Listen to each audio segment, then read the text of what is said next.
আজকে 16 ডিসেম্বর 7টা 30 মিনিটে কিন্তু এনএফপি ডাটা রিলিজ হবে। কিন্তু আপনি যদি না জানেন এনএফপি কি, কোর রিটেল সেলস কি, রিটেল সেলস কি, তাহলে এই ভিডিওটা আপনি দেখুন। এই ভিডিওটাতে আমি আপনাদের বলবো যে এনএফপি কি, কোর রিটেল সেলস কি, রিটেল সেলস কি।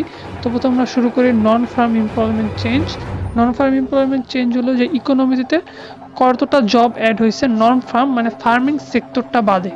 ফার্মিং সেক্টরটা বাদে নন ফার্ম এমপ্লয়মেন্ট চেঞ্জ মানে ফার্মিং সেক্টরটা বাদে ইকোনমিতে কতটা জব অ্যাড হয়েছে এটা বোঝায়। তারপর রিটেল সেলস, রিটেল সেলস হলো মোট খুচরা বিক্রি। এর মধ্যে আপনার আপনার দৈনন্দিন জীবনের সব ধরা হয়, যেমন আপনার খাওয়া দাওয়া, পোশাক, গাড়ি, জ্বালানি, সব কিছু হিসাব, খুচরা হিসাব, খুচরা থেকে শুরু করে সব হিসাব এই রিটেল সেলসের ভিতরে থাকে।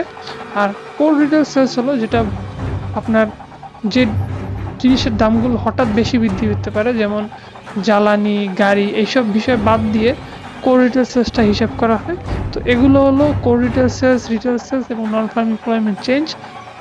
আর একটা এক্সট্রা আছে এখানে হলো অ্যাভারেজ আর্নিংস। এটা তো নর্মালি বোঝাই যায়। অ্যাভারেজ আওয়ারলি আর্নিং হচ্ছে প্রত্যেক ঘন্টায় আপনার ইনকামটা কি বৃদ্ধি পাচ্ছে না বৃদ্ধি পাচ্ছে না। ইকোনমিতে যারা কাজ করে, যারা দেশের মানুষ আছে, তাদের অ্যাভারেজ আর্নিং কি বৃদ্ধি পাচ্ছে না বৃদ্ধি পাচ্ছে না, এটা দ্বারা ওটা বোঝায়।